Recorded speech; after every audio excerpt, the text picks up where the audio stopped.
주님 성령께서 홀로 두시지 마옵시고 제 마음을 주관하여 주시옵소서. 예수님의 이름으로 기도합니다. 아멘. 방금 아까 질문이 와서 질문에 우선 답을 드려야 되겠어요. 그리고 또 책을 말씀하시는데요. 이게 제가 지은 책인데 책 이름은 기독교 변증학. 기독교 변증학이고요. 김향주, 그 다음에 출판사를 말씀드려야 되겠어요. 출판사가 잠깐만요. 여기 엘맨 출판사. 엘맨입니다. 엘맨 출판사. 기독교 변증학. 그러니까 여러분들이 직접 이번 주간에 가서 직접 사시려면 교보문고나 생명의 말씀사에 가면 있습니다. 책이. 거기 가면 있고, 그 다음에 여기에서 이 사랑제일교회에서 이걸 구할 수 있는가 하는 것을 박 목사님하고 얘기를 해서 여기에서 할 수 있으면 좋겠다는 생각이 듭니다. 일단 그 박 목사님한테 말씀을 드리고 공지하도록 그렇게 하겠습니다. 안 되면 어쩔 수 없이 여러분들이 서점에 가서 사셔야 될 것 같아요. 그 다음에 질문에 대해서 좀 대답을 해야 되겠어요. 이거 상당히 민감하고도 중요한 겁니다. 무슨 질문이냐 그러면 신앙 고백과 이단의 관계예요. 신앙 고백과 이단의 관계.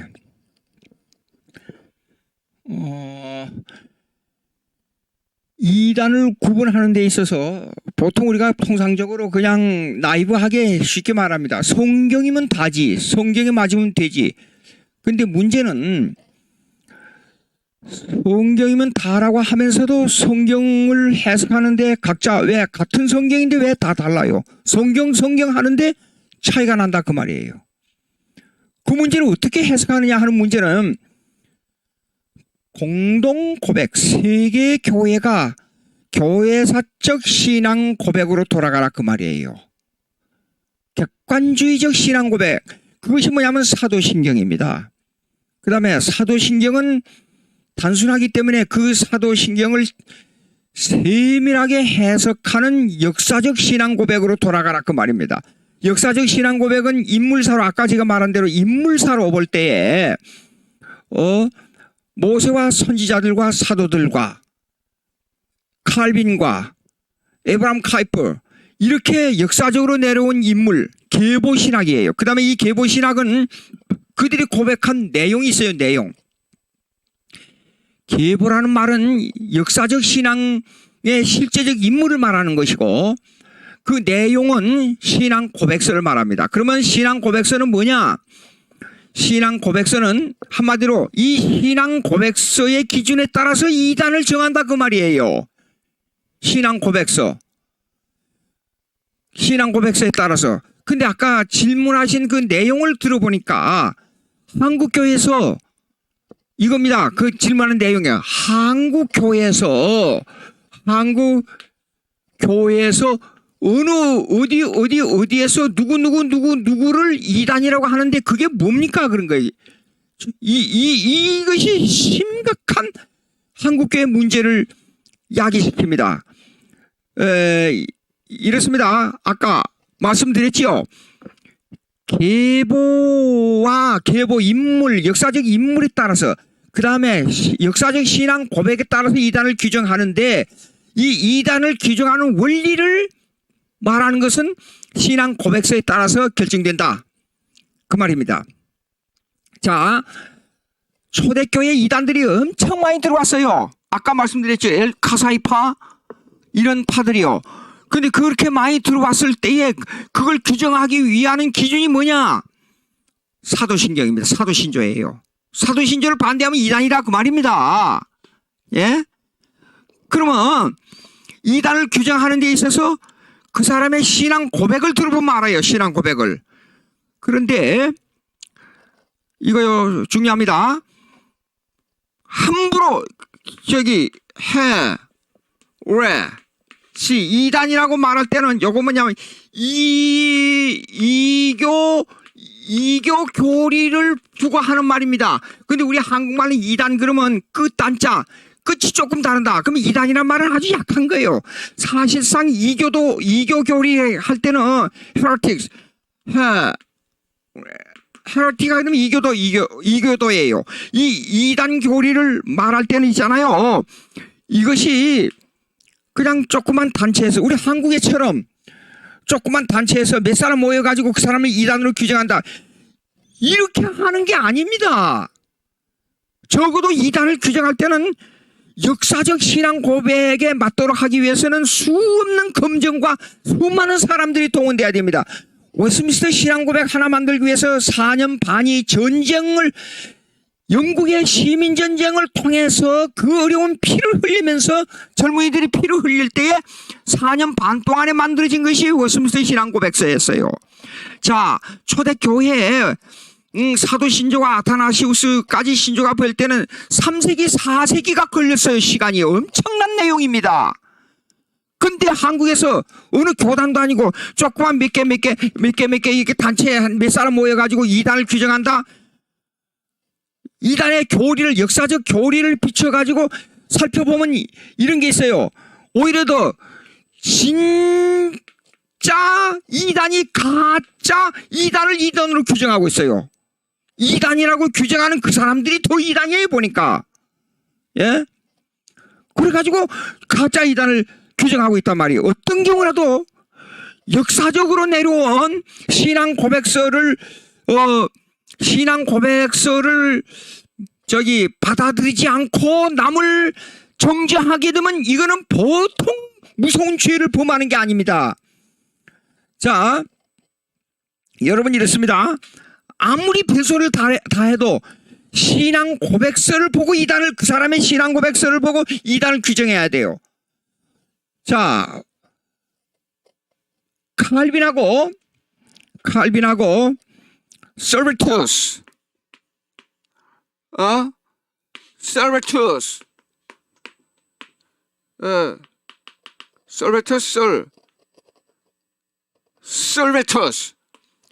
가만 잠깐요. 여기요. 셀베투스 맞는 거 모르겠어요. 이 사람하고 칼빈하고 논쟁이 벌어져가지고 이 사람이 원래 의사였어요. 혈액순환을 발명한 사람이었어요. 대단히 머리가 좋은 사람이었어요. 그런데도 이 사람이 삼위일체를 거절했단 말이에요. 이 사람이 결국 화형당했는데 칼빈이 셀베투스를 이단으로 정죄해가지고 이 사람을 죽였다 그렇게 말하는데 칼빈이 이 사람을 정죄하고 사람을 죽였다는 기록을 여러분 찾아낸 분이 있습니까? 제가 아무리 라토리의 교리사나 그 다음 필립 샤프의 교회사를 읽어봐도 없어요. 이거 의회가 결정했어요. 당시에 의회가. 그럴 때 칼빈은 오히려 더 편지를 보내가지고 셀베투스에게 편지를 보내가지고 삼위일체만 인정하라. 그럼 내가 탄원하겠다고 편지를 보내고 애원한 사람이 당시에 칼빈이었어요. 근데 우리 한국 교회에서 칼빈이 사람 죽였다고 소문이 난단 말이에요. 예? 이게 무슨 이유인지를 모르겠어요. 자, 그러니까 제가 아까도 얘기했지만요. 여러분 자세히 보십시오. 서울신앙고백서. 성경은 하나님의 말씀이다. 그 다음에 삼위일체, 그 다음에 부활 승천, 그리고 천국, 성경의 주된 교리를 그대로 고백했어요. 예? 그러면 이 신앙 고백을 한 무리들이나 누구에게든지 이 사람을 정죄할 수 있어요? 함부로 이단을 갖다 붙여버리고 아주 팀 티끌만큼 약간의 문제점을 가지고 이단을 뒤집어 씌우는 일을 하고 있지, 이단으로 정죄돼서 이단으로 말한 게 아니라 그 말이에요. 예? 이게 아주 중요합니다.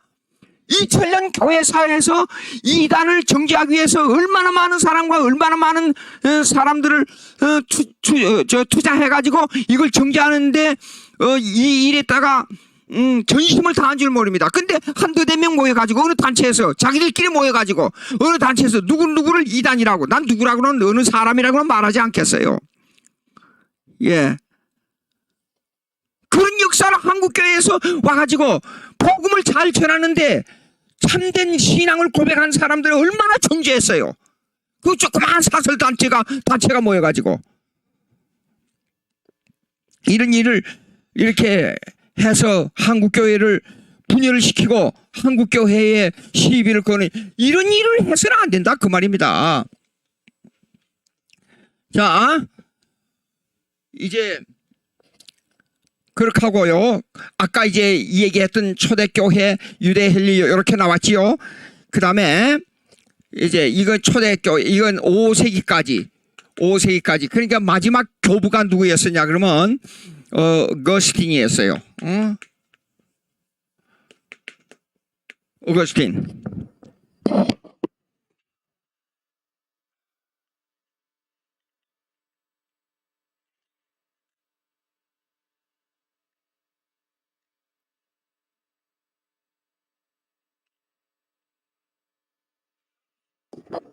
예, 됐습니다.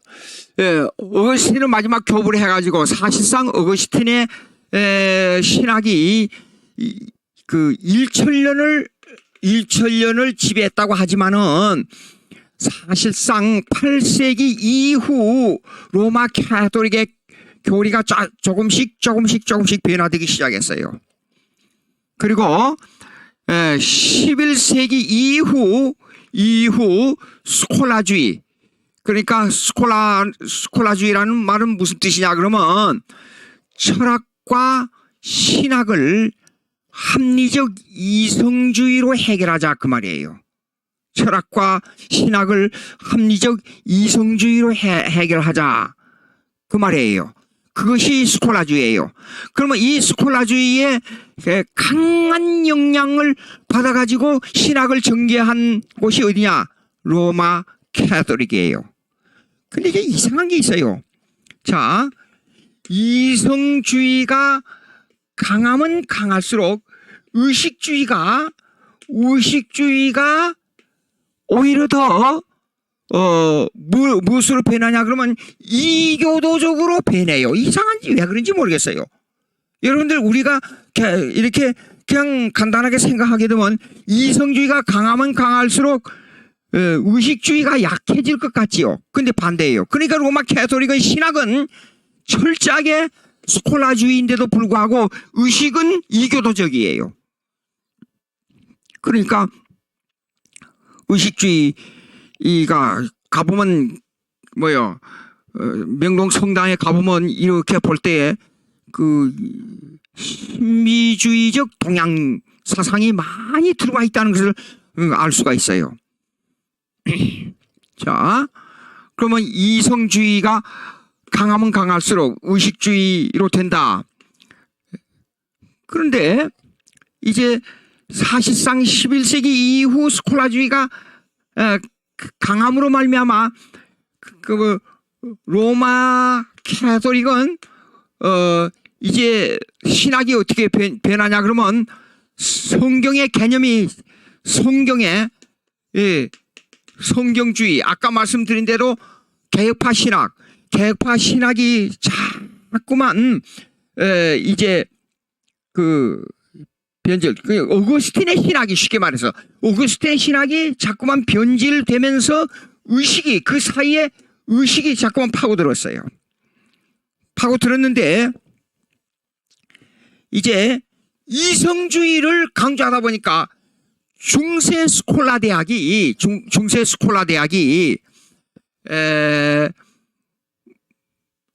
수도원 대학, 중세 스콜라주의 대학이 즉 수도원 대학이죠. 이 수도원 대학에서 이제 신학이란 이름 아래 이성주의가 강해지니까 신학이란 이름 아래 뭘 가르치냐 그러면 천문학, 천문학. 그 다음에 여기에 따라서 뭐 수학, 그 다음에 문학, 문학.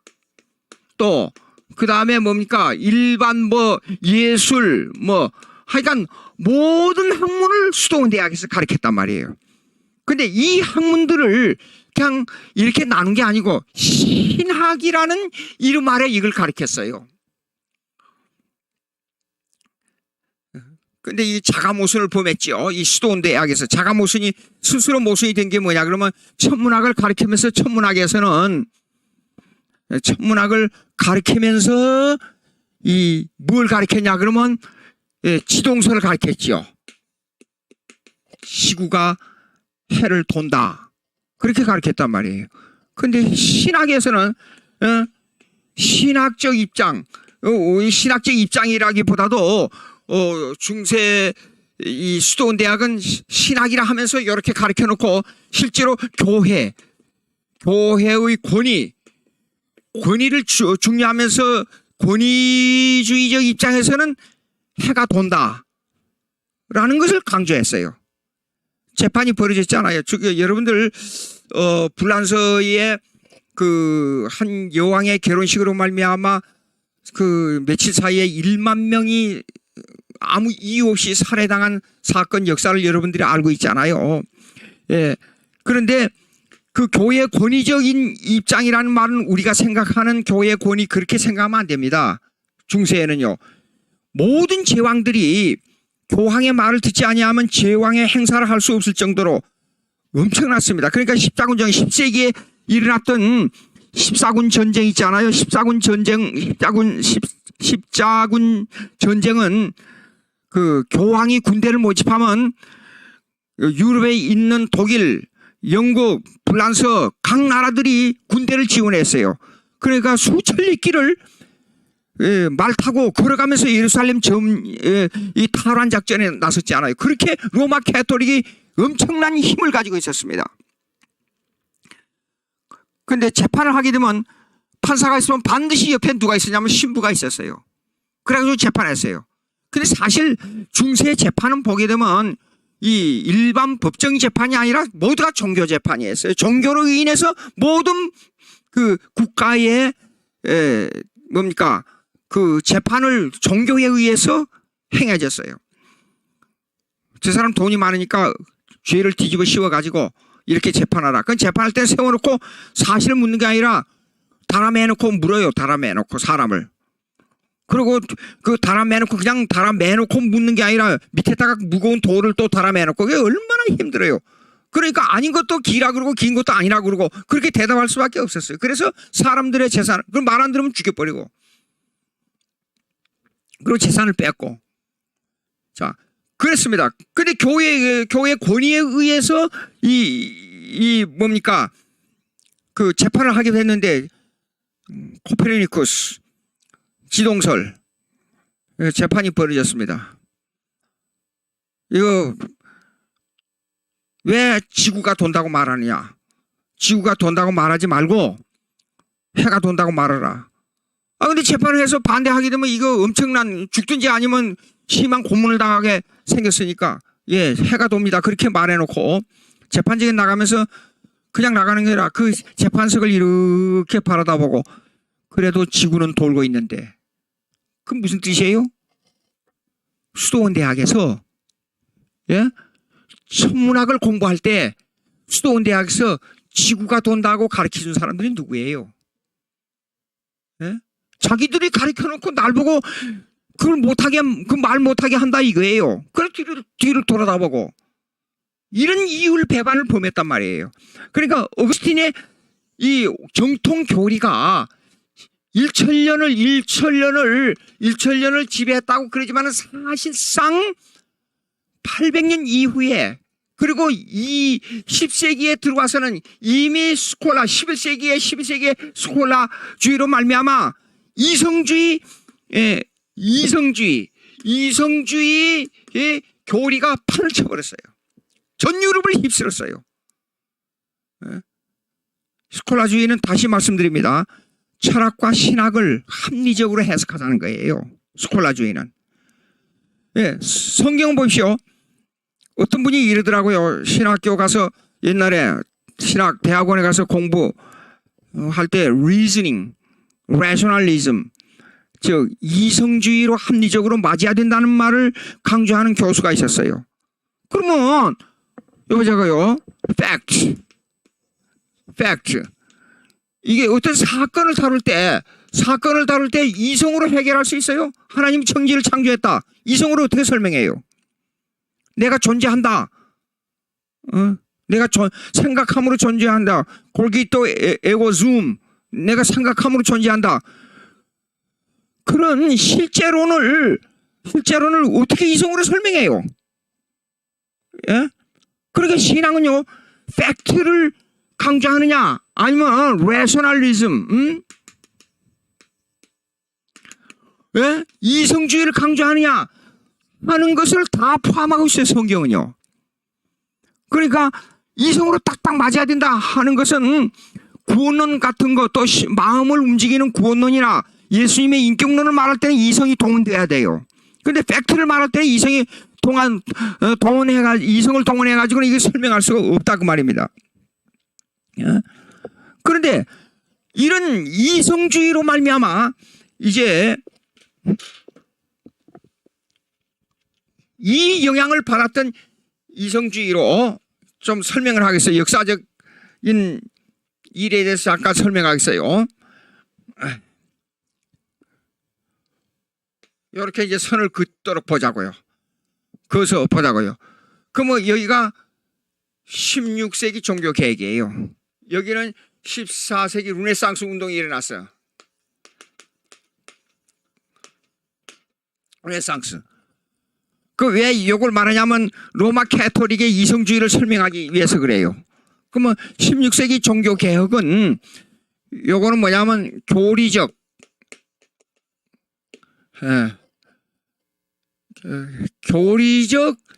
그 회복 16세기요.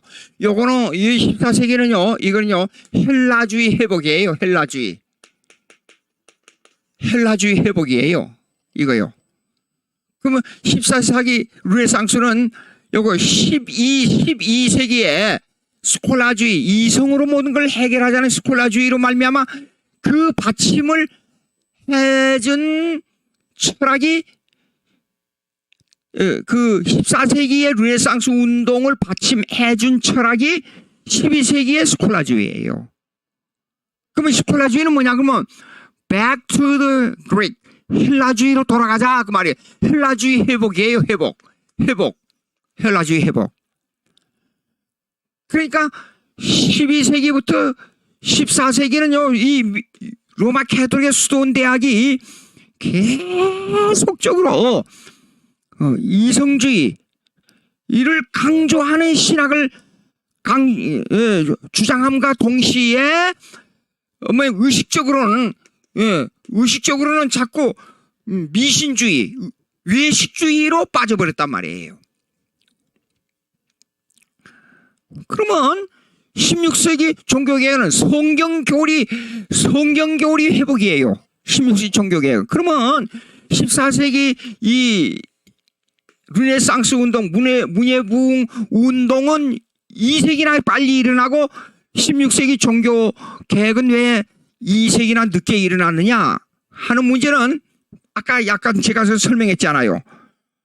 내용적으로는 스콜라주의를 강하게 가르치면서, 이성주의를 가르치면서 외식주의는 눌렀지 않아요. 소의 힘으로 가지고.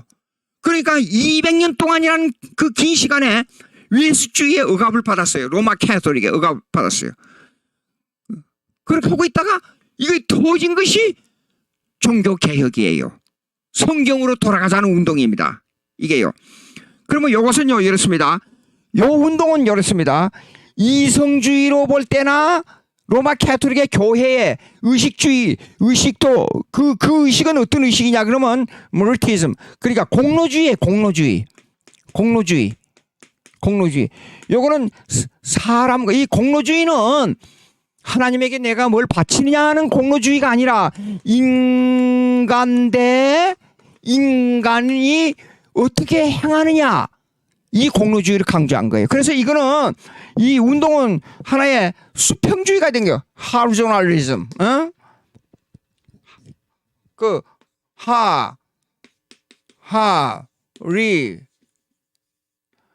조널리즘, 호라이존탈리즘이에요. 호라이존탈리즘. 즉 무슨 말이냐 그러면 수평주의 교리를 가르쳤단 말이에요. 공로주의예요. 수평주의. 사람과 사람 간의 관계니까. 근데 16세기에 들어와서는 이것이 이 교리적 회복이 수익주의가 되어버린 거예요. 내가 하나님을 향하여 어떻게 신앙 고백을 하느냐, 그 운동이에요. 이 신앙 고백주의 운동이에요. 고백주의 운동.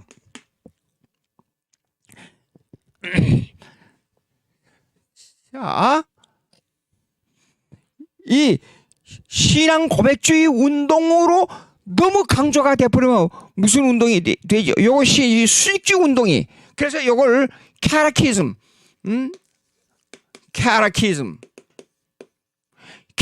신조주의 운동, 신조주의 운동이 된 거예요.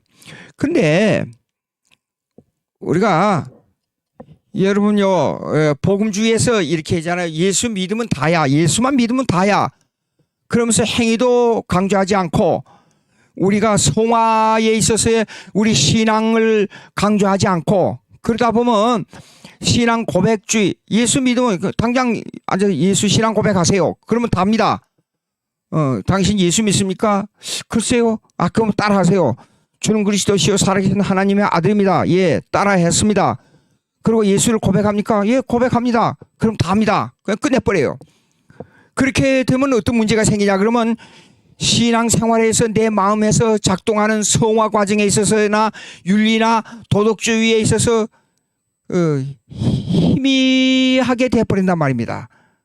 이 희미한 상태가 계속될 때에 생활이 나태해져 버려요. 신앙생활을 하는 것이 여러분이 이렇습니다. 성령으로 사로잡힌 바 된 신앙생활을 하게 되면 이렇더라고요. 주의 이름으로 고난을 당해도 기뻐요. 또 주의 이름으로 어떤 일을 당할 때도 능히 이길 수 있어요. 예. 그 마음의 각오가, 신앙의 각오가 하나님을 향해 있으면 우리의 형편과 처지, 나에게는 불리한 조건이 올지라도 하나님의 뜻은, 하나님의 섭리는 내가 생각하는 정반대 방향에서 얼마든지 올 수 있다.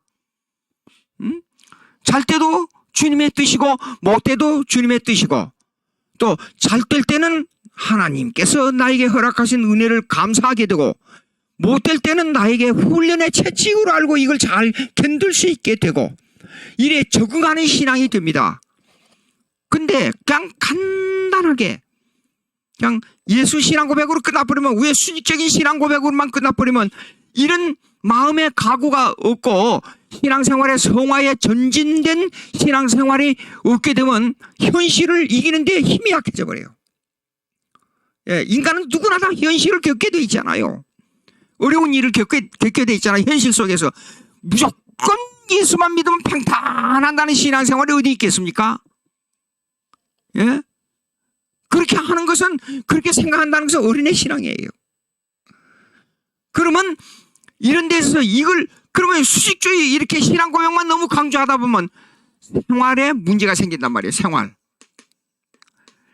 그래서 17세기에 신앙은 생활이지 교리적 신앙 고백이 아니라는 운동이 나왔어요. 17세기에. 이것이 파이어티즘이라 그래요. 경건주의. 근데 이 경건주의는 생활을 강조하지만은 로마 캐토릭이 강조한 공로주의의 생활하고 다릅니다. 이것은 무슨 말이냐? 이 공로주의는 사람과 사람 사이의 공로를 말하지요. 이랬잖아요.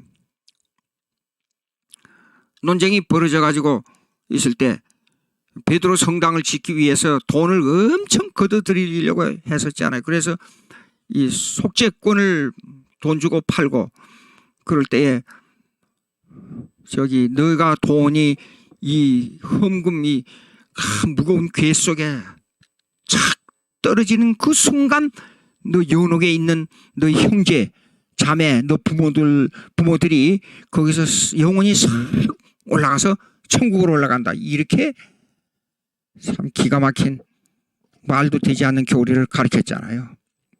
생각해보면 참 그런데 넘어가 가지고 돈을 바치는 것 보면 참 그래요.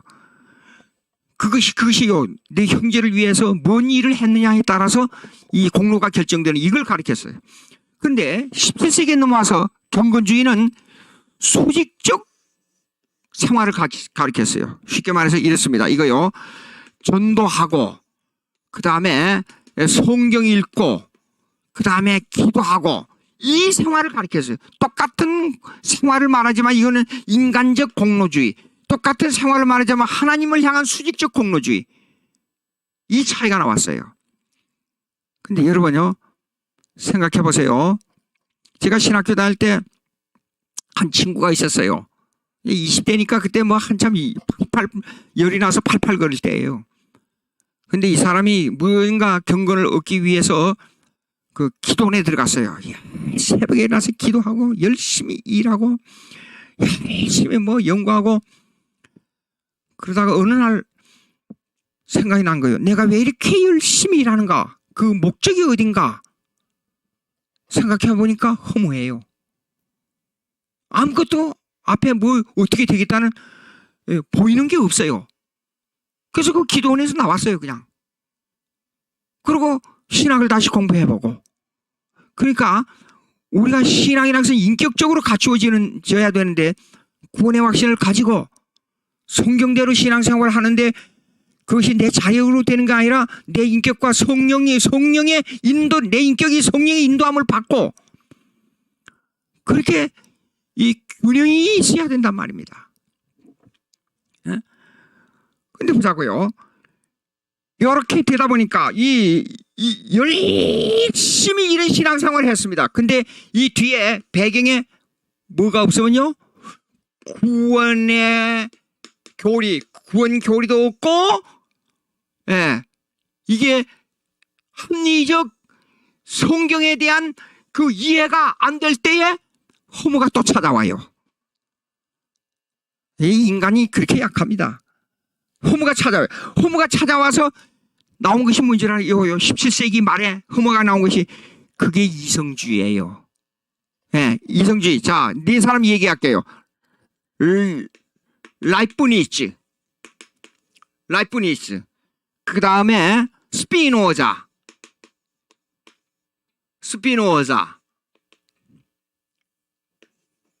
그 다음에 파스코. 라이프니츠, 스피노자, 파스코. 또 그 한 사람 또 금방 생각이 안 나네요. 데카르트.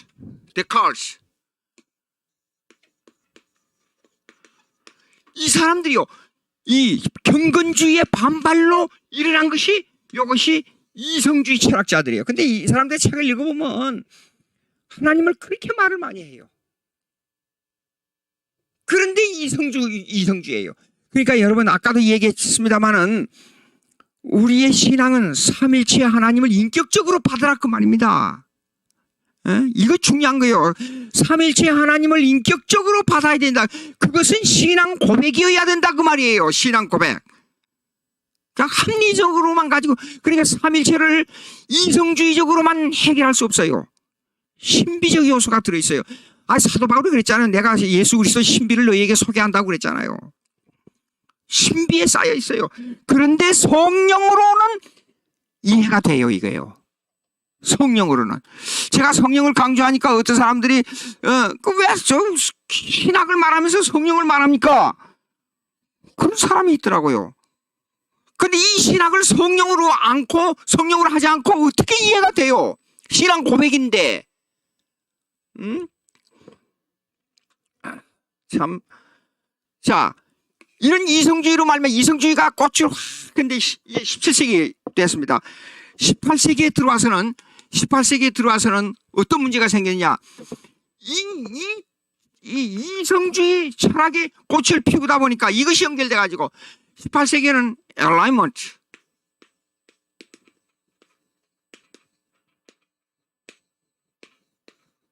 이게 뭐냐면 계몽주의라.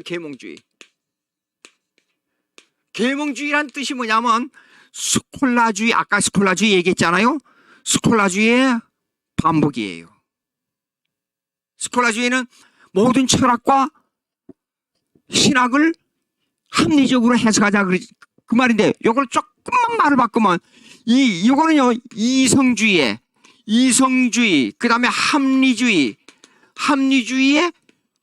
꽃을 피우자 그 말이에요. 계몽주의란 것은. 그러니까 계몽주의 때문에요, 영국을 중심으로 뭐가 나왔어요? 아까도 잠깐 얘기했지만 영국을 중심으로 뭐가 나오냐 그러면 그러니까 니즘, 이신론, 신을 이성적으로만 해결하자 그 말이에요. 그러면 하나님의 존재에 들어갈 때는 뭐라 말하느냐?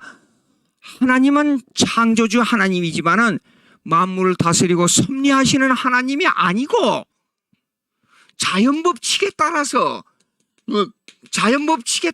모든 만물이 그냥 그대로 돼간다. 아니, 하나님께서 만물을 다스리는데 인간을 다스리고 인간을 이끌어 가시는데 그냥 자연 법칙에 의해서만 돼갑니까? 참 어리석은 생각을. 인간들이 그렇게 어리석어요.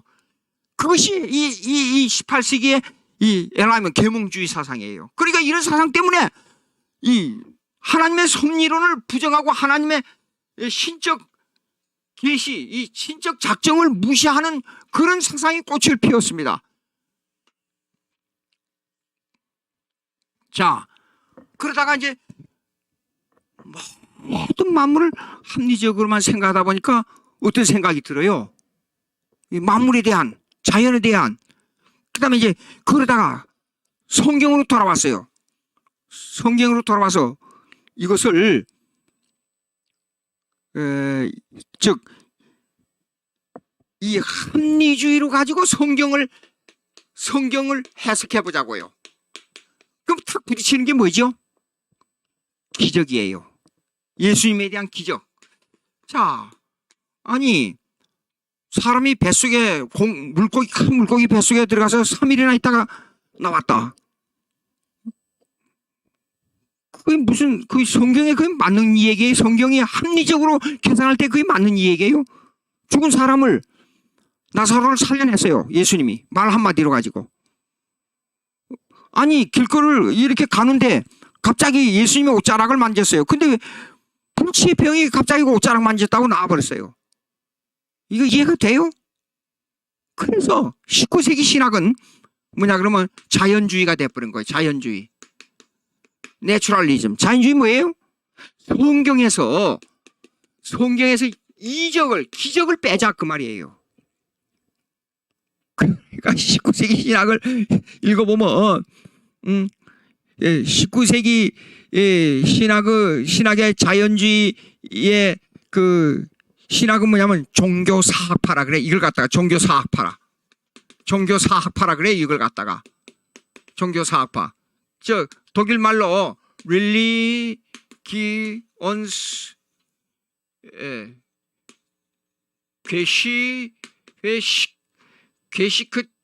게시크트 리셰 슐레라 그래요. 릴리기어스 게시크트 리셰 슐레. 종교사학파라. 이건 뭐냐 그러면 기독교를 절대화하지 말라 그 말이에요. 왜 다른 종교하고 비교해서 기독교만 왜 기독교에서만 왜 이적을 말하느냐? 다른 건 윤리 도덕을 말하는데 왜 기독교에는 기독교의 독자성만 가지고 있다는 그것을 왜 강조하느냐? 자인주의 때문에요. 예. 이런 종교사파가 나온 거예요, 이거요. 그래서 신학을 난도질해 버린 겁니다. 이거요. 자, 그러면 이제 이런 영향으로 말미암아 그럼에도 불구하고 제가 말씀드리겠어요. 아까 제가 잠깐 그 계보 신학을 얘기했지요. 그럼에도 불구하고 16세기 종교 개혁으로 말미암아 17세기에는 정통 신학을 orthodoxianism, 그러니까 이 정통 신학을 유지해온 사람이 17세기는 투레틴이에요. 투레틴. 투레틴. 그러나 18세기는 알렉산더예요. 이 정통 신학을요. 알렉산더가요. 그 다음에 19세기 신학에는 3대 칼빈주의 신학자가 있었지요. 에브람 카이퍼,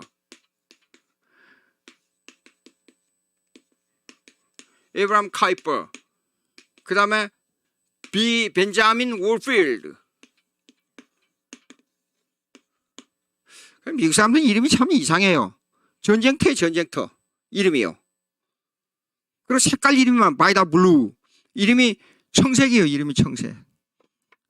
이름이 블랙, 검정색이 있고 미스터 화이트, 그러니까 흰색이요. 이 사람은 이름이 흰색이에요. 참 희한한 이름을 가진 사람들이 있어요. 자, 그 다음에 닥터 스윈들러 뭐냐면 사기꾼이라는 뜻인데 이름이 사기꾼이에요. 예, 그런 사람들이 있어요. 이상한 그 이름들이 많아요, 미국에는요. 자, 그러면 이 카이퍼, 그 다음에 벤자민 워필드, 그 다음에 헐먼 바윙크, 이 신학자들이 이렇게 있었어요. 그리고 20세기에 넘어와서는 그러면 이것은 정통 신학을 유지해온 사람들이에요. 그러니까 보십시오. 자유주의 신학은 고백주의 신학이 아닌 사람들은 여러 가지 잡동산을 가지고 변해와요. 꼭 변해. 이리 변하고 저리 변하고 시대 상황에 따라서 흐르고. 옛날에 한국에 70년대에 민중신학이 있었잖아요. 근데 People's Theology라 그래가지고. 근데 민중신학은 그 민중이라는 것은 구약에 나오는 하레스, 그러니까 백성이라는 데서 나온 거예요. 백성. 근데 백성이라는 개념은 언약론에서 나온 겁니다. 민중이 아니에요. 뜻이 달라요. 근데 자기들 마음대로 해석해버려요. 히브리 원어를 그 백성이라는 개념은 하나님의 언약 안에 있는 백성들을 말한 사람들을 말한 거예요. 근데 그걸 People's Theology, 민중신학이라 그러면 되겠어요? 예수 믿는 사람과 안 믿는 사람의 백성이 구분이 돼야 되는데.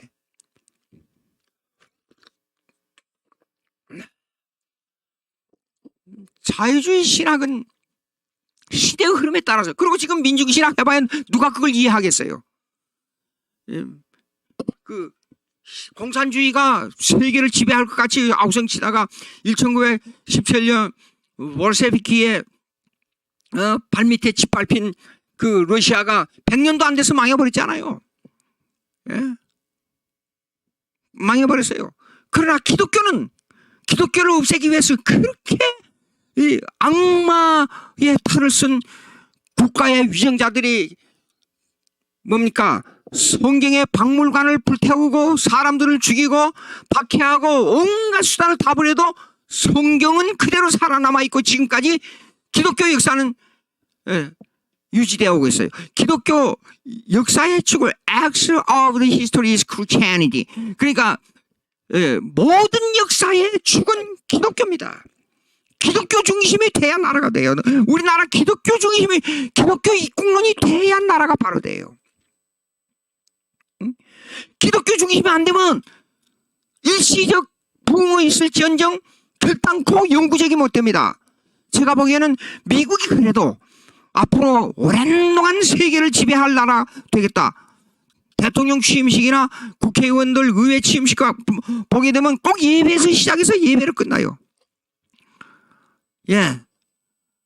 그리고 저녁에 조상 기도하게 되면 다 헌금하고 예배 시간 목사가 기도해야 되고 목사가 헌금 기도해야 되고 목사가 말씀 전해야 되고 목사가 축도해야 돼요. 기독교 나라가 돼야 돼요. 기독교 나라가. 한국이 앞으로, 이거 말이 조금 다른 데로 갑니다만은, 역사를 얘기하다가, 기독교 역사를 얘기하다가 다른 데로 갑니다만, 기독교의 철저한 기독교 중심의 국가가 되지 않냐면 미래가 없습니다. 미래가.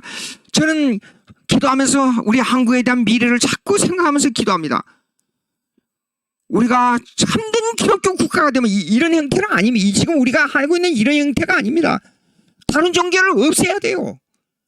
철저하게 기독교, 로마 캐톨릭이, 저기, 5세기부터 8세기까지 지배했던 그 상태로 돌아가야 돼요. 그 후에는 타락했지만, 그 상태로 돌아간 것은 모든 이념은 기독교 밑에 지배되었어요. 철저하게 지배되어 버렸어요. 다른 종교를 인정을 할 수가 없었어요. 예? 우리가 그렇게 되면요, 강도 땅도 찾을 수 있고, 우리 남북한 땅보다 조금 더 큽니다. 찾을 수 있고, 통일은 말할 것도 없고, 언젠가는 주체 사상은 반드시 망합니다. 반드시 깨지고 자체 분열이 일어나서 망하든지 어떻게 되든지 망합니다. 그러면 우리 한국이 기독교 국가가 되면 일본을 따라잡는 게 아니라 반드시 일본을 능가합니다. 일본에 강의하러 몇 번 갔는데, 일본에 강의하러서 보니까 나라가 아주 음침하고 숨어있는 타락이 너무나도 강해요. 숨어있는 이 범죄가, 윤리 도덕이 틀렸어요. 완전히. 그래서 내가 일본 사람에게 물었어요. 그걸 일반적인 사상을 알려면 이렇게 물어보면 좋다고 생각이 들어요. 제가 이제 문학을 공부할 때 보면 문학 속에 항상 철학과, 그 민족의 철학과 사상이 들어있으니까. 일본 문학은 어떤 문학? 일본에서 문학 노벨상을 받은 사람이 있는데, 내가 80년대 일본 문학 노벨상을 받은 사람의 책을 읽은 적이 있어요. 그 내용이 이렇습니다. 한 사람이 2차 대전을 겪다가 어느 섬으로 들어갔어요. 그 섬에 들어가서 약 수십 년의, 그 반평생의 수십 년의 삶을 살다가, 그때까지도 전쟁이 안 끝난 줄 알고 살다가 나와보니까 자유 세상이 됐어요. 근데 그 일어난 사건들을 전부 적나라하게 기록한 그런 그 소설이었어요. 근데 그 소설이 정말로 인류에게 많은 감흥을 줄 수 있는 내용이냐 아니냐 하는 걸로 말미암아 노벨상이 되느냐 안 되느냐 하는 시비가 많았었어요. 당시에요. 그럼에도 불구하고 노벨상으로 문학상으로 책정이 됐습니다. 그런 그 때문에 그것이 그러면 그 문학의 이념이 우리 많은 사람에게 어떤 영향을 끼쳤느냐 하는 거예요. 예? 그 문학이. 그래서 저는 이것을 비유하기 위해서 일본 문학을 물어본 거예요. 일본 문학을. 근데 일본 문학은 그 배후에 보니까 이 샤머니즘 사상이 많이 들었다는 걸 알 수 있어요. 쉽게 말해서 달이 어떻고 해가 어떻고 만물의 흐름이 어떻고, 그걸 하나님의 주권 사상으로 말한 게 아니라 자연주의 샤머니즘으로 풀어나가고 있는 나라가 일본이에요. 예. 그래서 밤에 나가보면 겨울인데도 나무에 하얗게 꽃이 핀 것처럼 뭐가 보여요. 그래서 이게 뭐야 그러니까 복을 달라고 하얀 종이에다가 글을 써가지고 달아놓은 거래요. 예, 그렇습니다. 그러니까 우리 한국에 있는 이 미신사상, 한교의 유교나 불교의 사상을 배경으로 해서 나왔던 사상을 깨야 돼요. 이거 깨야 됩니다. 내가 절 보고 이러면 기독교의 이름을 가지고 자유주의를 말하는 사람들이 절 보고 왜 타 종교를 그렇게 비평하느냐? 그게 아닙니다. 여러분 유교 사상 한번 보세요. 제가 중고등학교 할 때 유교 그 도덕 시간에 유교를 배웠는데 생각해보세요. 부부 유별 말이 됩니까? 부부는 성경에는 한 몸이라 그랬어요. 한 몸. 부부유별, 부부유신 친구를 중심으로 해요. 그러면 가정보다도 친구가 더 중요합니까? 가정이 중요한데 이 기독교 사상으로 돼야 됩니다. 그러니까 미국에서 청교도 생활을 청교도인들한테 주로 제가 공부를 했는데, 청교도인들은 이래요. 딱 세 영역에서 생활합니다. 직장, 가정, 교회 딱 그렇게 정해졌어요. 주말이 되면 다른 데 가지도 않아요.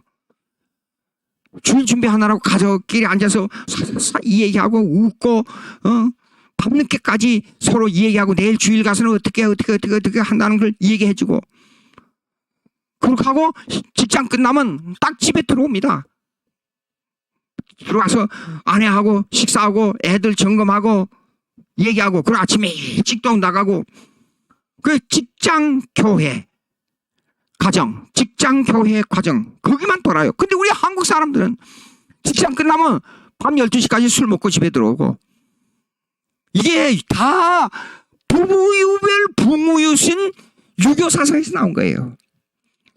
우리나라가 바로 되려 그러면 이런 사상부터 깨야 됩니다. 이 기독교 윤리가 바로 돼야 돼요. 그 고린도전서를 읽어보면 가정과 직장과 그 에베소서를 읽어보면 뭡니까 직장의 상전들을 어떻게 섬기라 너희 노동은 어떻게 하라 기독교적 노동론이 형성돼야 되는데 이게 아직까지 멀었어요. 너무 멀었어요. 우리 한국이 이게 조금 말이 좀 다른데 나가서 미안합니다.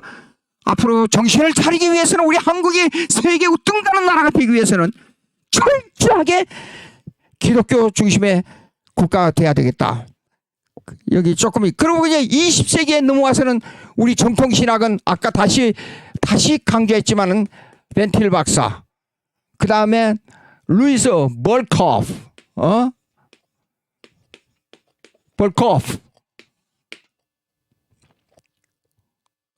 벌코프 맞는가?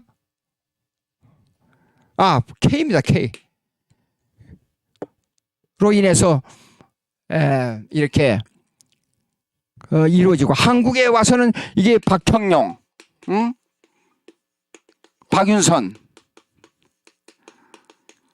여기 참 재밌는 게 우리 한국이 당시에는 대단한 세계 기독교 국가였다는 걸 알 수 있는데 이 박형룡 박사는 그 조직신학을 성경 서설로부터 종말론 그 다음에 변증학까지 열 몇 권을 책을 쓰신 분이에요. 세계에 이런 학자가 없어요.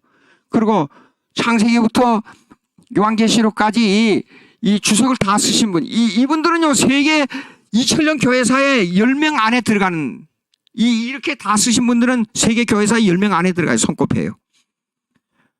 근데 그 두 분이 우리 한국에 있다. 여기엔 또 하나 더 붙이자면 이상근 박사님이 여기 계세요.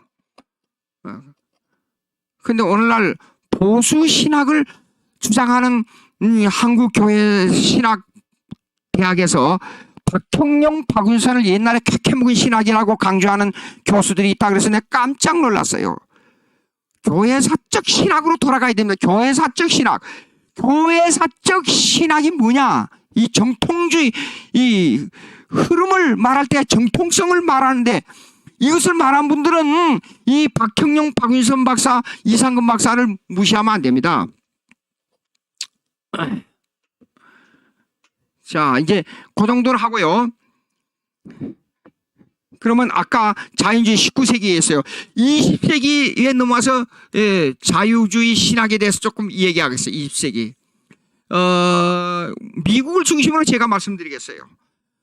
미국에 20세기로 넘어와서 초기에 프린스턴이 작용됐어요. 프린스턴. 몇 시까지요? 그럼 한 30분 남았네. 자, 요거 하고 이제 다음에 책을 이제 읽어가면서 하겠습니다. 20세기에 들어와서 스티븐슨 교장이 들어왔어요. 프린스턴 신학교에. 그리고 그가 강조한 내용이 뭐냐면 성경을 하나님의 말씀으로 믿되 이거 보십시오. 성경을 하나님의 말씀으로 믿되 이 방법을 적용하는 데 있어서는 이 방법을 적용하는 데 있어서는 일반적 지식이나 기타의 하나의 수단을 수단도 필요하다. 이렇게 상당히 긍정이 가는 이런 말을 했었습니다. 근데 이 말에 악마의 속임수가 들어있다는 걸 생각지도 못하고, 많은 사람이 여기에 동조했어요. 근데 이것을 반대에 들고 나온 사람이 누구냐 그러면 메이첸 박사였어요. 신약을 가리키면서 기독교 변증학을 가리켰어요. 근데 메이첸 박사의 그 Words of Faith, 믿의 신앙이란 무엇인가 하는 책을 보게 되면 한탄한 오 하고 한탄한 말들이 자주 나와요. 여기하고 싸우느라고. 그래서 여기하고 싸우면서 그 교단에서 어쩔 수 없이 쫓겨났다고 봐야죠. 나와가지고 웨스트민스터 신학교를 세우고 정통 올토독스 정통 장로교회를 세웠어요. 메이첸 박사가요. 그리고 평생을 결혼하지 않고 혼자 살다가 50대의 젊은 나이로 세상을 떠나 하늘나라에 갔어요. 제가 미국에서 벤틸 박사한테 강의를 들으면서 그분이 이 미국 교회의 교단의 역사를 얘기하면서 이래요. 한 시간에 앉아서 나의 형제, 나의 선배, 형제인 메이첸 박사가 이렇게 고난을 당했다. 똑같은 말을 계속 반복해요. 그 왜 그런가? 그러고 가만히 들어보면 한이 맺혀서 그래요. 한이 맺혔다는 말이 뭡니까? 스티븐슨 교장이 들어와 가지고 프린스톤이 좌경됐어요. 프린스톤. 그럼 제가 여기서 유추해서 제가 말씀드릴게요. 우리가 아까 제가 다시 말씀드립니다. 교회사적으로 돌아가자. 우리는 계보주의 신학을 고수해야 된다. 그것이 성경을 바로 믿는 신학이다. 여기서 신학적 타락이 뭐냐? 신학적 타락은 뭐냐? 쉽게 말해서 신앙 고백에 오류를 범한다 그 말이에요. 신앙 고백을 잘못한다 그 말이에요. 신학적 타락은. 즉 이 말은 뭐냐면 여러분 아까도 제가 얘기했지만은 질문이 나왔길래 제가 다시 말씀드립니다. 서울 신앙 고백을 보십시오. 서울 신앙 고백이 그 신앙 고백이 이단입니까? 그게 이단이에요? 성경을 하나님 말씀으로 믿고 삼일체 하나님을 그대로 성경대로 고백하고 천국을 그대로 고백하는 거. 그런데 가짜 이단들이 가짜 이단들이 진짜 이단이 아닌 신앙인을 이단으로 규정한다 그 말이에요. 무슨 말이에요? 이단을 규정하기 위해서는 적어도 한국교회 교단 있는 신학교 모든 대표들은 교수들을 총망라해서 모여가지고 회의를 하고 이것을 축조 심의를 한 번에 하지 않고 수차 100% 동의가 되도록 합의를 해가지고 발표해야 됩니다. 서너 명이 앉아서 이단으로 규정해요. 이런 조금 열이 나는데요. 이런 무식한 일을 범할 수가 있어요?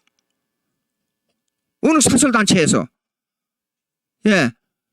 그러면 여기 각교 신학교 신학 대표들자 해도 이거는 자유주의 신학이나 신복음주의 신학이나 그 다음에 이 웨슬리안 신학이나 알미니안 신학은 이거 빼야 됩니다.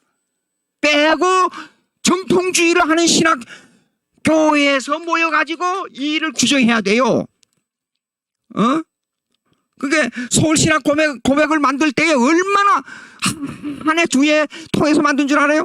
그것이요 이렇습니다. 얼마나 조사를 많이 했까니요. 엄청나게 조사를 하고 웨스트민스터 신앙 고백을 이 고백서를 가지고 수없이 카피해가지고 전부 나눠주고 여기에 기준해서 만든 겁니다. 무슨 얘기하다가 또 열이 나니까 자꾸만. 근데 자 여기 보세요. 신학적 타락은 신앙 고백의 오류를 범한다 그 말이에요. 그러니까 스티븐슨이 우리는 정통 신학을 성경대로 한다 하지만은 방법론에 있어서 다른 것도 도입한다 이렇게 함으로 말미암아 신학이 약간의 타락했지만은 나중엔 결정적으로 작용돼 버리지 않았어요.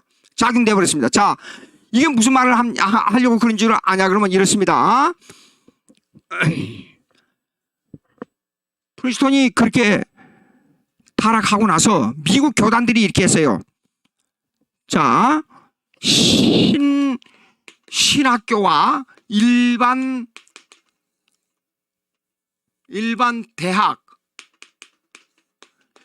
대학교와 철저하게 분리를 했어요. 왜 그러냐? 프리스톤이 신학교로 먼저 세워졌잖아요. 근데 일반 대학, 경영이라는 이름 아래 일반 대학을 끌어들여가지고 좌경되기 시작했어요. 그 전철을 똑같이 밟았는데 역사적으로 밟아온 전철이 뭐냐 그러면 영국의 옥스퍼드 대학교 신학교였어요. 캠브리지 신학교였어요. 영국에. 자, 미국의 유명 대학, 세계 최고의 대학이라고 일컫는 유명 대학이 여러분 아시잖아요. 하버드 대학교. 하버드 목사님이 세운 신학교였어요. 그 다음에 예일 대학교. 자, 프린스턴 신학교가 세워졌습니다. 프린스턴가 세워질 때 미국 뉴욕 대회와 관계를 가지고 이 신학교를 서로 운영하고 도와주고 그랬었어요. 작용되고 나서는 교회와 관계가 없어져 버린 겁니다. 그러니까 20세기 초엽에 이런 경험을 하고 나서 프린스턴을 경험하고 나서는 철저하게 미국의 신학 대학원들이요. 일반 대학은 바이블 칼리지 4년제 일반 대학만 4년제 성경 바이블 칼리지만 하고 일반 대학하고 분리를 했어요. 그러니까 미국에 보십시오. 미국의 칼빈 그 CRC 교단이 있습니다. 미국의 CRC 교단은 신학대학원 따로, 신학대학 바이블 칼리지 따로, 그 다음에 교단에서 운영하는 일반 대학 따로 반드시 분리해가지고 장소도 달라요. 분리하고 경영하고 있어요. 그렇게 돼야 신학이 타락하지 않아요. 지금 한국에 처음에 세웠던 한국은 이상하게 미국의 이식성을 못 벗어나고 있는데요. 옛날에 신학으로 말미암아 타락한 노선을 그대로 걷고 있어요. 지금 한국이 신학교를 세워가지고 잘 돼가지고 대학이 됐습니다.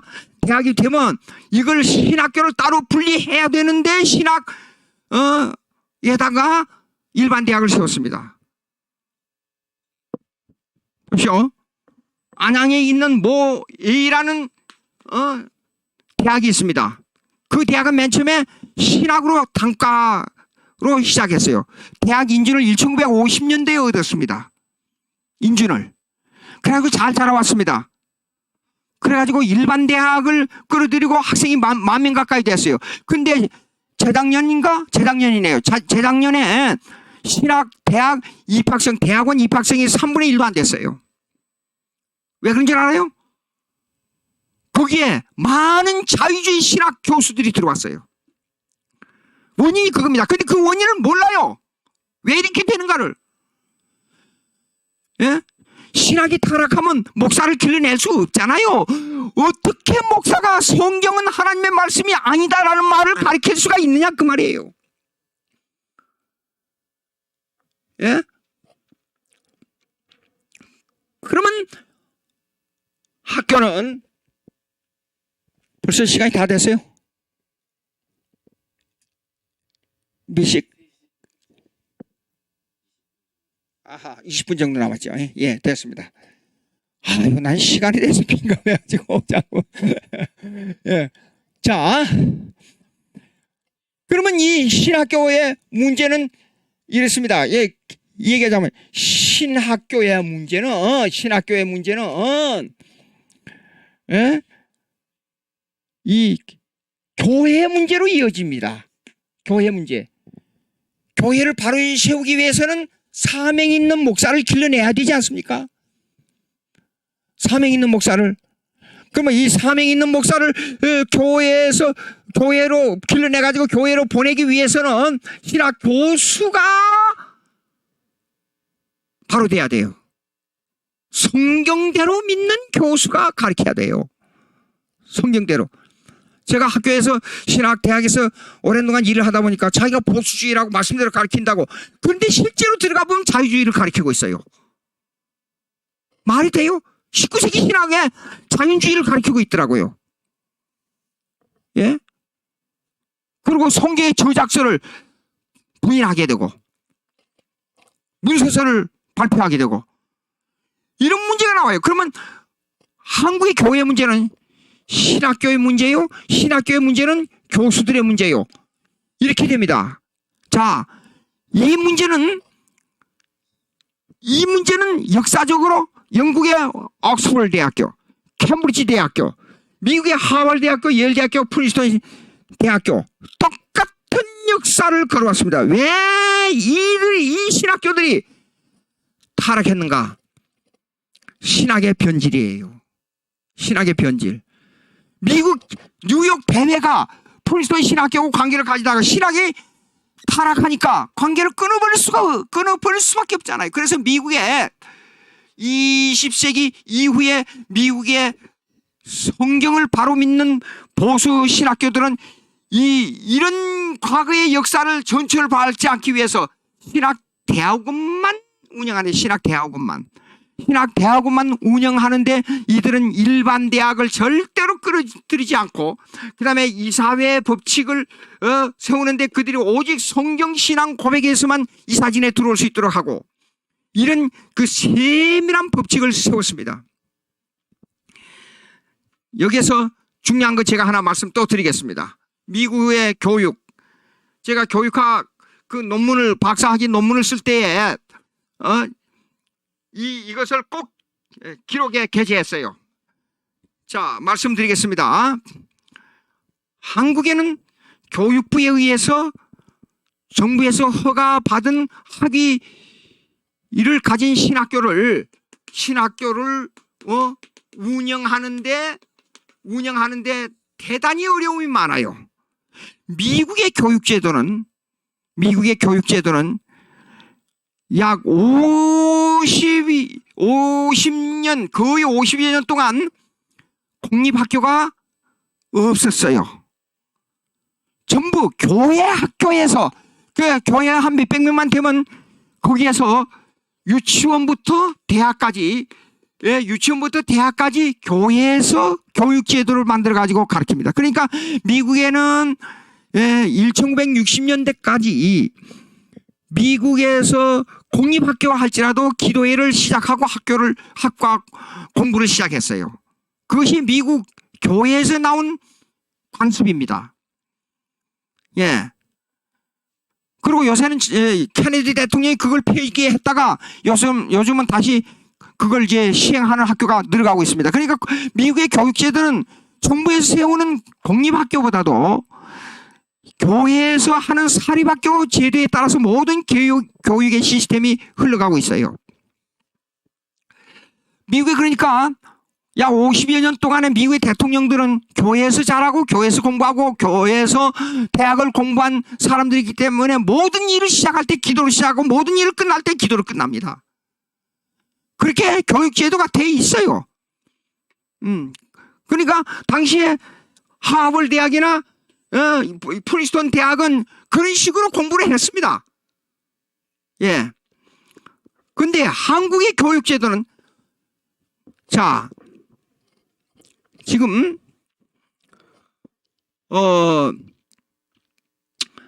만약에 교육부에서 주관하는 교육제도에 따라서 이사진이 문제가 생기잖아요. 그러면 그 이사진이 문제가 생길 때 그 임시이사를 파송합니다. 임시이사를. 그래가지고 제가 대학 그 신학대학에서 교수의 협의회 회장이 돼가지고 정부의 교육부에 올라가 보니까 기독교, 분명히 이 학교는 기독교 학교로서 세워진 이념이 이사의 법칙에도 나와 있는데도 불구하고 그걸 무시하고 한국 정부 교육부에서 무시하고 자기들의 정해놓은 규율대로 모든 이사진을 운영하도록 강요를 하고 있어요. 즉 이사진에서 문제가 생기잖아요. 그러면 이사진을 파송 임시이사를 그리고 미국 정부에서 임시이사 파송 제도가 없습니다. 예. 그리고 미국에서는 개인의 자유를 인정하기 때문에 이 학교를 위해서 이 학교를 경영해가지고 돈을 벌여야 되겠다. 그러면 profit organization이라 그래요. non-profit이 아니고 돈 버는 대학을 세운다 그래가지고 돈 버는 대학으로 오게 되면 그걸 그냥 인정해줘요. 너희들 학교 운영 잘해가지고 돈 벌어라 하고. 근데 이 한국에서는 내가 돈을 투자해가지고 학교를 세워도 그 경영권이 경영권을 누가 주도적 역할을 하냐 그러면 정부에서 해요. 이게 문제예요. 그러니까 기독교 사립학교를 세워도 기독교주의로 바로 교육할 수 없도록 정부에서 악마짓을 하고 있는 거예요. 교육이 얼마나 중요한데 국가의 미래를 정하는데 교육이. 기독교인을 많이 배출해내야 참다운 기독교인을 배출해내야 교회 학교 교회 국가가 잘 되는데 교육적으로 볼 때 한국 정부에서는 악마짓을 하고 있는 겁니다. 악마짓을. 예? 이게 예수 안 믿는 사람들이 들으면 날 보고 아니 저런 일방적인 저렇게 말하는 아무리 목사라고 해도 일방적으로 저렇게 말하는 미치광이가 있느냐 저를 보고 그럴 겁니다. 근데 미국에 가서 보세요. 미국에 이게 말이 되는가. 예? 그래가지고 이제 이사진에서 문제가 생기잖아요. 그러면 뭐 Y대학이 있었습니다. 그 얘기를 하기면 다 알아요. Y대학에 이사진에 문제 생기니까 이사장을 불교인을 파송해버린 거예요. 이거 말이 돼요? 궁극적으로 여러분요 성경의 교리는 이렇습니다. 빼대요 빼대. 그렇기 때문에 겉으로 얼른 안 보여요. 우선 보이는 게 뭐예요? 밥 잘 먹고 건강하고 힘있게 일하고 그것이 눈에 보이는 현상이에요. 그러나 마음속에 있는 영혼의 문제는 속에 숨어 있기 때문에 이 건물을 지을 때 속에 숨어 있는 기둥과 기초와 똑같은 거예요. 눈에 보여요? 안 보이죠? 우선 지붕이 뚫리면 물이 새면 그것이 우선 위급한 거죠. 그러나 밑에서는 아무도 몰래 지금 개미들이 와서 이 벌레들이 와서 이 나무로 된 기둥을 파먹고 있어요. 근데 몰라요. 이런 현상이 벌어지고 있다는 겁니다. 이 교육의 문제점이 어떻게 여러분 인격적 교육이 뭡니까? 이 프라그마티즘의 교육론이 있었어요. 미국에요. 근데 그걸 존 듀이라는 시카고 유니버시티의 그 교육 철학 교수였어요. 철학 교수였어요. 근데 이 사람이 이렇게 프라그마티즘의 교육론을 말하면서 이렇게 말했어요. 기독교 윤리, 기독교 도덕 교육 그게 뭔 소용이 있느냐? 기계 교육이 발달돼 가는데 이게 강조할 필요 없고 오직 뭐 도덕 교육으로 인격을 키워? 기계 교육 잘하면 잘 살고 잘 먹고 잘 입고 우리가 편안한 세월을 살 수 있지 않느냐? 그런 정신없는 소리 했어요. 자, 세계에서 가장 뭡니까? 그 경제 성장률이 빠르게 20세기 말에 가장 빠른 속도로 경제 성장을 이룬 나라가 어디예요? 한국이에요. 그런데 비율로 봐서 가장 자살률이 많은 나라가 어디예요? 한국이에요. 지금 정신이 나간 소리를 하고 있잖아요. 요즘 젊은이들이 왜 그렇게 마음이 약해요? 응? 고난을 당하더라도 아무리 어려운 고난을 당하더라도 하나님의 뜻을 생각하고 하나님이 원하는 섭리를 생각하게 되면 자살할 수 있어요? 불가능한 일을 하고 있잖아요. 젊은이들이. 이 교육이 그렇게 중요해요. 그러니까 기독교를 이 정부에서 교육적으로 기독교를 망하게 함으로 말미암아 아주 먼 장기적으로 볼 때 국가를 망하게 한다 그 말이에요. 역사의 축은 기독교입니다. 유럽을 보십시오. 왜 30년 전쟁이 일어났어요? 그렇게 많은 사람을 찔러 죽이는 그 30년 전쟁에 희생당한 사람들이 누굽니까? 위군의 족속들, 칼빈의 후예들, 즉 칼빈을 통해서 짠낙수로 이어져가는 개신교도들이었어요.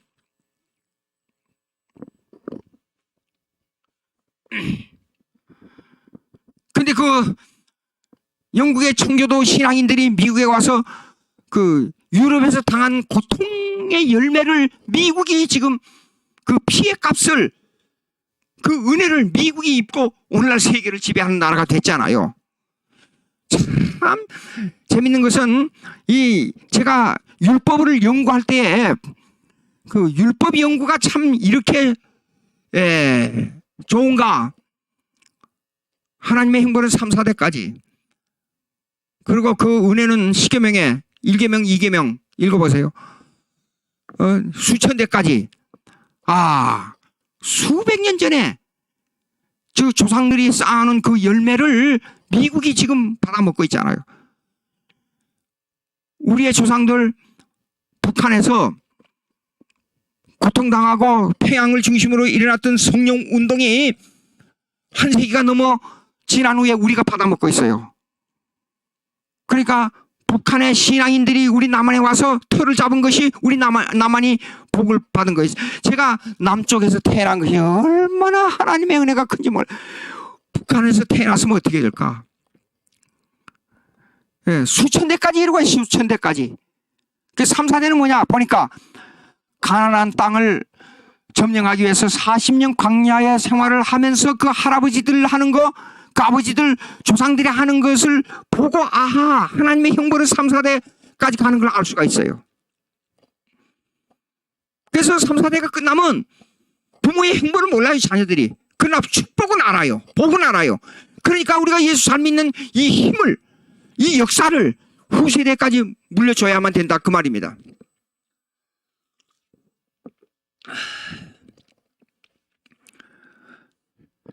자, 역사적으로 이렇습니다.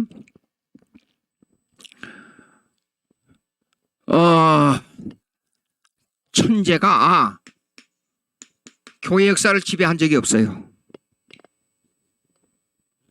이건 아까 수천 대 이르는 후세대까지 이르는 얘기지, 당장 그냥 오늘 뭐 사람으로 내가 갑자기 하늘에서 막 돈이 몇 억씩 떨어진다, 그런 얘기가 아니에요. 그 다음에 이 천재는 돈으로 지배할 수가 있어요. 아무리 머리가 좋아도 배고프면 안 되고 살 수 없으면 안 돼요. 사람이 돈으로 지배할 수가 있어요. 그러나 이 돈은 누가 사용하느냐? 정치가 사용하게 되는 거예요.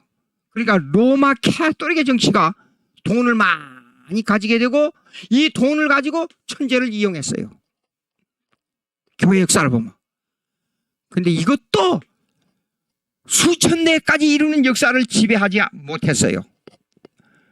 그럼 수천 대를 바라보는 지배하는 역사는 뭐냐? 이것이 바로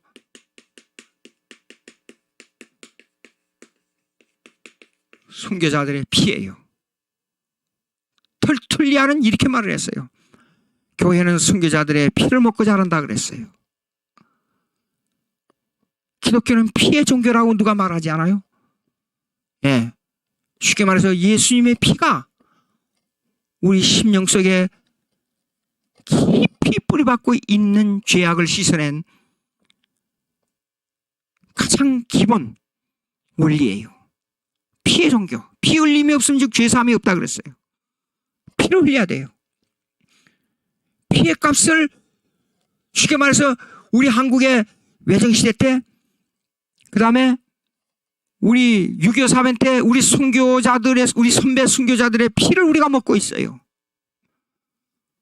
정말로 하나님의 은혜로 내가 20세기 말에 예수 그리스도를 태어나서 한국에 살면서 예수 그리스도를 받아들였다는 이것만 생각해도 얼마나 큰 축복인지 모릅니다.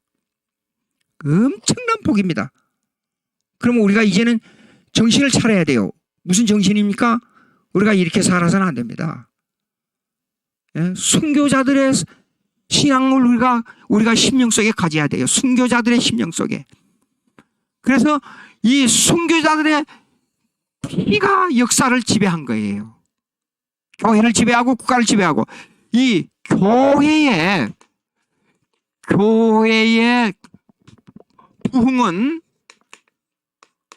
부흥은 반드시 국가의 부흥으로 이루어져요. 왜? 선교를 해야 되잖아요. 선교를 하기 위해서는 국가의 부흥이 있어야 돼. 선교를 할 수 있잖아요. 아니, 세계에서 저 가장 가난한 아프리카에 돈 없는 가난한 사람들이 우리한테 와서 선교비 좀 달라 그러면 그 사람들이 우리에게 선교한 겁니까? 우리가 선교하는 거지. 그러니까 교회 부흥은 국가의 부흥으로 이루어져야 돼요. 그것이 교회의 역사였어요. 예. 예, 국가의 부흥이 돼서 이제는 이 국가의 부흥이 오게 되면 어느 정도 세월이 지나면 반드시 따라오는 게 물질로 말미암아 오는 타락이에요. 이 종교 개혁이 일어난 원 중에 하나가 교회의 윤리적 타락입니다. 도덕적 타락이에요. 도덕적 타락. 이걸로 말미암아 종교 개혁이 일어난 겁니다. 만약 종교 개혁이 안 일어났다 그러면 제가 생각할 때 인류 역사에 큰 문제가 생길 수 있다는 걸 알았어요. 왜 큰 문제가 생깁니까? 윤리적 타락은 교회의 타락뿐 아니라 국가의 타락으로 이루어지니까 국가의 타락은 국가의 힘을 상실하게 돼요. 예? 힘을 상실하게 돼요. 그러니까 국가의 부흥은 그대로 부흥이 유지되는 게 아니라 언젠가는 타락이 오는데 이 국가의 부흥이 올 때에 조심해야 돼요. 성경을 보면 꼭 자주 강조하는 게 있어요. 조상들의 이 얘기를 했어요. 느헤미야가 성전을 다시 건축하기 위해서 기도를 했어요. 하나님 앞에. 기도할 때에 모세의 언약을 들고 나왔어요. 크신 능력으로 우리 조상들을 구해낸 모세의 언약을 들고 나왔어요. 그리고 회개했어요. 우리는 지금 이 국가가 이렇게 잘 살게 되고 잘 되게 될 때 우리가 회개 많이 해야 됩니다. 회개 많이 하고 항상 이 영혼의 옷깃을 부여잡고 영혼의 옷깃을 가늠하면서 우리는 여기에서 깊은 회개 속에 우리의 삶이 어떻게 되냐면 하나님 중심 생활이 돼야 돼요. 그냥 주일날 나가서 더 많이 헌금만 내면 되는 줄 알고 아침에 헌금 잔뜩 내고 헌금 냈다는 것으로 다 한 줄 알고 아침에 일부 예배 9시에 가서 일부 예배 끝나고 나서 골프장에서 골프 치고 저녁에 다 늦게 들어오고 하나님 감사합니다. 그래서는 안 돼요.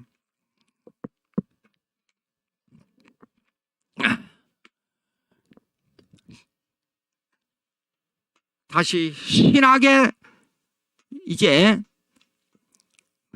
아까 했던 말 다시 한번 강조합니다마는 그러므로 신학의 타락은 칼빈이 3대 교회 개혁을 외쳤어요. 3대 교회를 외쳤는데 첫째 1.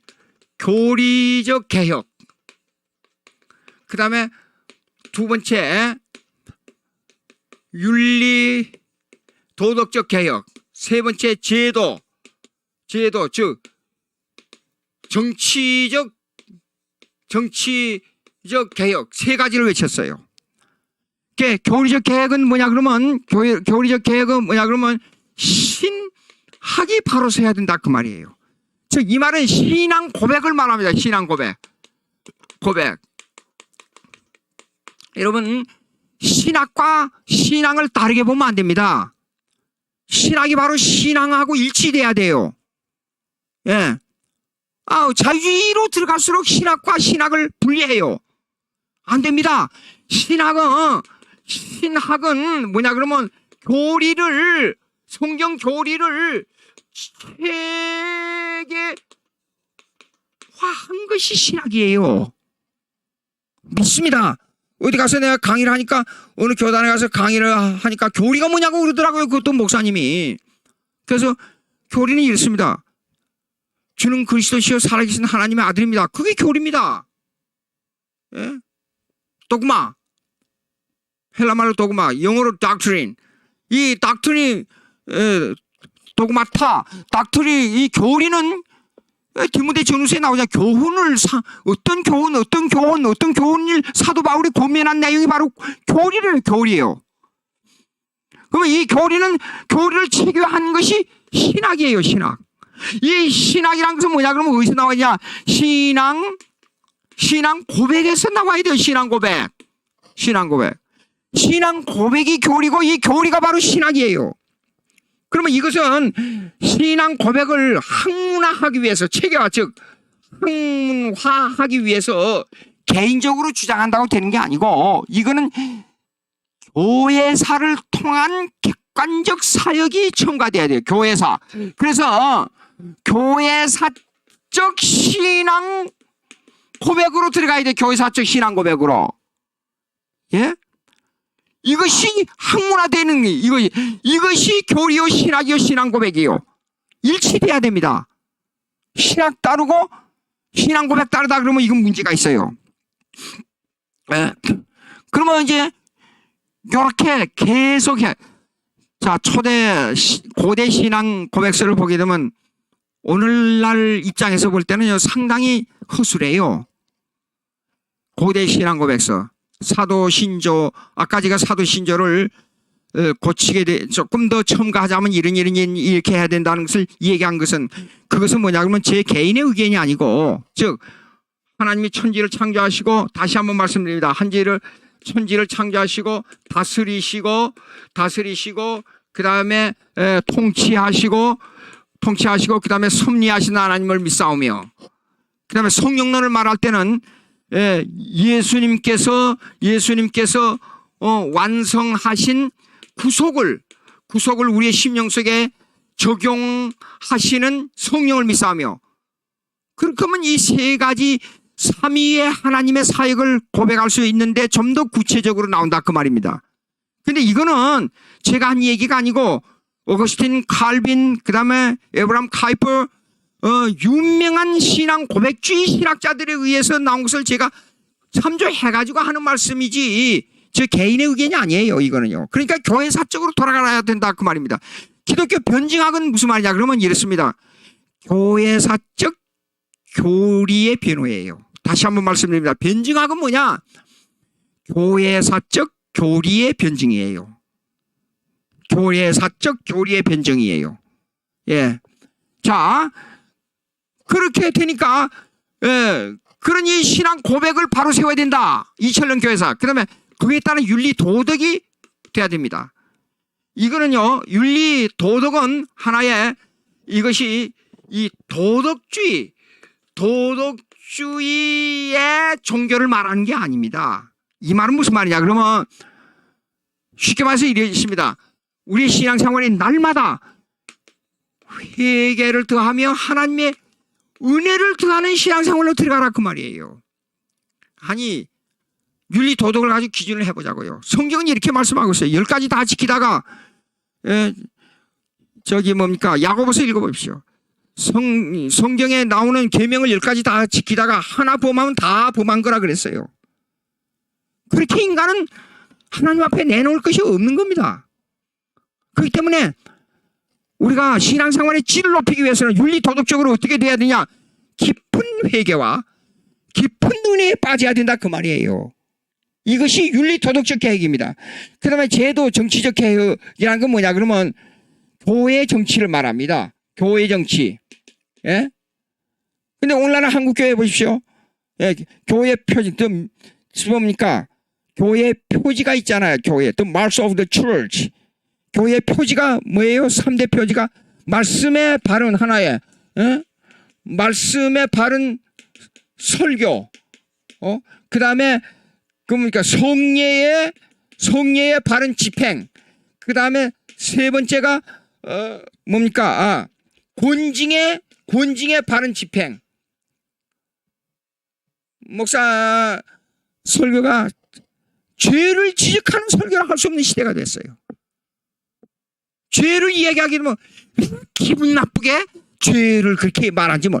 내가 어디 가서 설교하다가 미국에서 목회하다가요, 인간의 죄에 대한 얘기, 죽음에 대한 얘기를 좀 상당히 오랫동안 했는데 교인들이 이래요. 기분 나쁘게 목사님 왜 죽는 이 얘기를 자꾸 합니까? 그러더라고요. 여러분, 설교를 듣고 진짜 설교를 잘하는 것은 제가 생각하기에는 이렇습니다. 듣고 마음에 갈등이 있어야 돼요. 지금 오늘 설교가 죄에 대한 얘기를 하는데 죽음에 대한 얘기인데 내가 죽는 문제가 뭐냐? 죽음에 대한 해결하지 못했어요. 죽음에 대한 해결을 하지 못해가지고 몸부림을 치면 이 사람이 설교를 제대로 들은 거예요, 지금. 예? 설교를 그냥 마음의 기분 좋다, 적극적 사고방식만 가지면 마음이 편안하면 때가 되면 여러분들이 원한 게 이루어진다. 믿습니까? 아멘. 물론 그것도 그 마음의 평화를 얻는 것도 예수 그리스도의 은혜 중에 하나예요. 이 땅에 살면 워스민스터 신앙 고백 소위 문답을 보게 되면 이 세상에서, 오는 세상에서 얻는 유익이 무엇이냐 하는 질문이 나와요. 그때는 이 세상에서 믿지 않는 사람보다 우리는 평안을 누리고 마음의 안정을 누린다고 나와 있어요. 맞습니다. 근데 그것도 한 부분적이지 절대적이 아니라 그 말입니다. 예. 그래서 우리가 이런 이 신앙 고백과 이 문제, 그 다음에 윤리 도덕적 개혁, 제도적 개혁, 그 다음에 교회의 표지가 말씀의 바른 설교, 성령의 바른 집행, 권징의 바른 집행. 이게 최종적으로 시간이 돼서 요거 말씀드리겠습니다.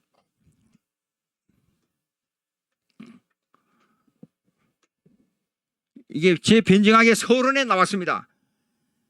객파 신학의 입장에서 보는 변증학이 뭐냐? 성경을